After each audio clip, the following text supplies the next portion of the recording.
afternoon, Scottie. Thank you for joining us. Before we open it up for questions, is there anything you'd like to say to start? Yeah. First of all, my sympathies go out to the family of Mr. Mills.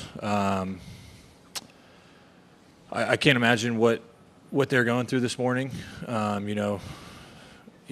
One day he's heading to the golf course to watch a tournament, and a few moments later he's trying to cross the street, and now he's no longer with us. So I can't imagine what they're going through. My heart, I feel for them. I'm sorry. My situation will get handled. It was just it was a chaotic situation and a big misunderstanding, and I can't comment on any of the specifics of it. So I feel like y'all are gonna be disappointed, but can't comment on any specifics. But my situation will be handled. It was just a big misunderstanding. So if y'all got any questions about the golf today, I'm happy to answer them. But outside of that, I can't really get into what transpired outside of, my heart goes out to the family. Thanks, Scottie. We'll open up for questions now, starting with Marty on mic 2. How do you encapsulate everything that happened to you today? I don't really know. I feel like my head's still spinning. I can't really explain what happened this morning. I did spend some time stretching in a jail cell. That was a first for me. That was part of my warm-up. I was just sitting there waiting, and, I started going through my warm-up. I felt like there was a chance I may be able to still come out here and play, and so I started going through my routine, and I tried to get my heart rate down as much as I could today. But like I said, I still feel like my head's spinning a little bit. But, I was fortunate to be able to make it back out and play some golf today. Here on 1. Scottie, what was it like even making the decision to continue to compete today and shifting focus to the task at hand and coming out and shooting 5 under? Yeah, well, like I said, it was just a huge misunderstanding this morning that'll get resolved, I think, fairly quickly. And I came here for a golf tournament. I was driving in this morning trying to get to my warm-up time and get ready for the round of golf. I didn't really have an understanding of what had transpired this morning. And my main focus after getting arrested was wondering if I could be able to come back out here and play, and fortunately I was able to do that, and it was nice to put together a solid round today for sure. Dan on 17. It seemed like the crowds were really behind you, and your fellow players kind of rallied around you. Did you feel the support out there today from your community? I really did. It was really nice. The fans were tremendous today. I felt like they were cheering extra loud for me today, and it was. I really do. I know sometimes you can't really see it on my face, but I really do enjoy playing in front of the fans. The support I've been getting the last few months out here has been tremendous, and I'm really grateful for it. Dylan on 18. How long did it take before the golf felt normal, or did it feel normal at any point once you got out there? It probably took a few holes to feel normal. Obviously I didn't have my normal warm up, and I'm a pretty. I usually stick to my routine. I'm a big routine guy, especially when it comes to my preparation. But it took a few holes to settle in, and it was kind of nice just to be out there inside the ropes competing. It's one of my favorite things in the world to do, and so I was fortunate to be able to come out here and do it again today. Right here, Mark on 4. Scottie, we've come to know you as a pretty unflappable person out here, not affected by a lot of stuff. Can you describe how rattled you were when you were, and you just referenced, being in a jail cell and whatnot? Just describe that mindset and how surreal that was for you. Yeah, I was pretty rattled, to say the least. The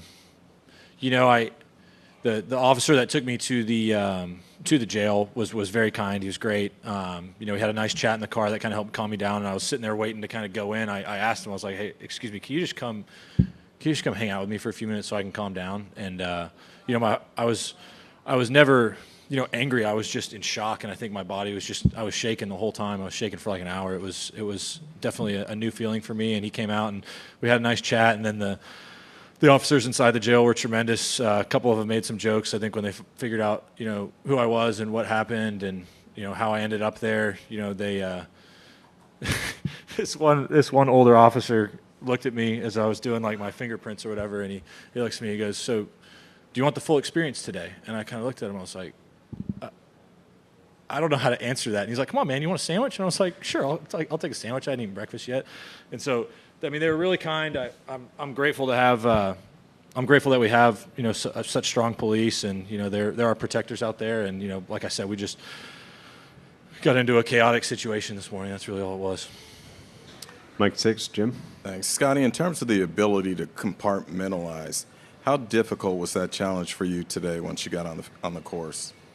Yeah, like I said, my body was, I was shaking, almost, I would say in shock and in fear. And so coming out here and trying to play today was definitely a challenge, but I did my best to, control my mind, control my breathing, and, basically just calm down so I could come out here and try and play golf. I knew there was going to be a lot of distractions, but I didn't really know what the reception would be like. And to be honest with you, it was great having the fans behind me. They cheered for me really loud. I felt like they were really, really glad to have me out competing today, and it was a nice day to come out here and compete. Over to Doug on 5. Is there any concern? I mean, it's been a huge rush from 6 o'clock this morning. That when you have the afternoon and you have the night to kind of process this, how it'll affect you going into the weekend? I'm going to go back to my normal routine now. I may go practice a touch this afternoon, depending on my energy levels after I eat, and then I'll probably go into the gym, go through my movements, and then see my trainer and go home and get some rest. So as far as the rest of the week goes, I'm going to do my best to kind of continue to calm down from this morning, continue to get my heart rate down, and get ready for a long weekend. I'm just curious, what was your level of concern that you wouldn't make it back out here today? What was going through your head? I mean, I didn't really know. I was just so confused at what was happening at the time that, I didn't know what time it was. I didn't know what was going on. But when I was sitting in like the holding cell or whatever, there was a TV there, and I could see myself on the TV on ESPN, and it was Get Up was on, and so in the corner it showed the time, and it said they were delayed, and I was kind of thinking about my tee time. I was like, well, maybe I could be able to get out. The officers downstairs had. They were discussing how long it was going to take me to get released. Obviously you have to go through all the due process and everything. And, I was able to kind of see a bit of the TV, and, then I laid down, and then I started to stretch a little bit once I got my heart rate down a little bit. Up to Mike 16. Scottie, did it ever cross your mind with you shaking and stuff that voluntarily not playing today and maybe going home? Did that ever cross your mind? Not really, no. Did any members of your team tell you anything today to calm you down, just kind of reset before you went out? Yeah, like I said, I was in shock, and so I was shaking, and it took me a little while, in the car on the way over here to kind of calm down. But my manager was in the car, and two gentlemen from the club were in the car with me, and yeah, we were able to talk, have a nice chat. They were. I'm not really going to get into the details of that either, but. Yeah, I was able to have a nice chat there. I got here, gave my mom and dad a hug. My coach Randy was there, Blake was there. My whole team was there for me. In a moment where I really needed them, especially to, like I said, I was in such shock at what was happening that I think I didn't stop shaking for a while just because it was a chaotic situation, and my team I leaned on them pretty heavily this morning to kind of get me into the right frame of mind to where I could go out and play. Right back here to Mike 14. Scottie, with your ability to focus on the course, was it actually a relief that you had around to play? I think for sure it was nice to be able to get inside the ropes and do what I love to do. I love competing out here on tour. I love playing the major championships, and I've kept myself in the tournament now with a pretty chaotic day, and so I'm going to go from here and focus on getting some rest and recovery and getting ready for a grind the last 2 days, and we'll see how the leaderboard shakes out. But hopefully I won't be too far back going into tomorrow. Back to Marty at 2. Imagine the last thing you thought you'd be doing this morning was sitting in the back of a cop car cuffed. Within the shock and the fear and the confusion of that moment, what do you recall were some of the things that were spinning and racing through your mind? I was just really confused. I was doing my best to diffuse the situation, really, and. Yeah, I was just sitting there just trying to remain as calm as possible. Like I said, it was pretty chaotic with what had happened this morning. Once again, I can't imagine what the family's going through.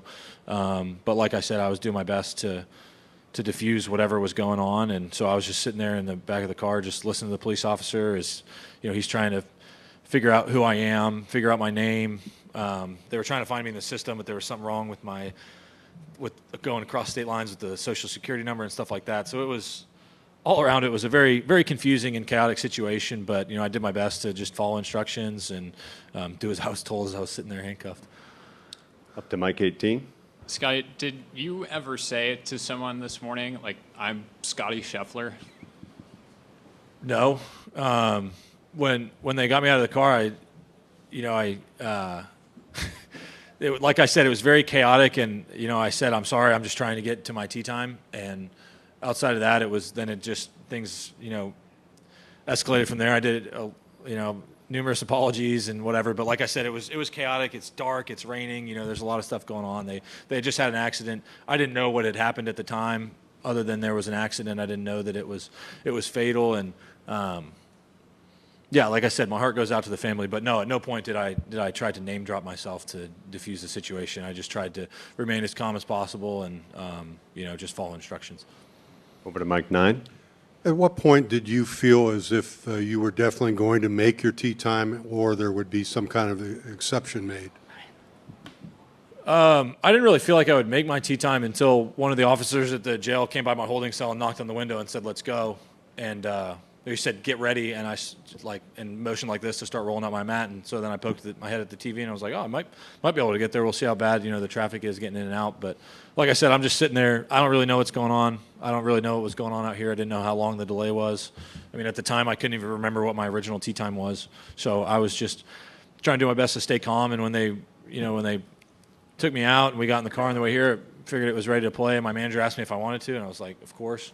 And then we just came here and got ready to go play. Got time for one more. We'll go up to Mike 19.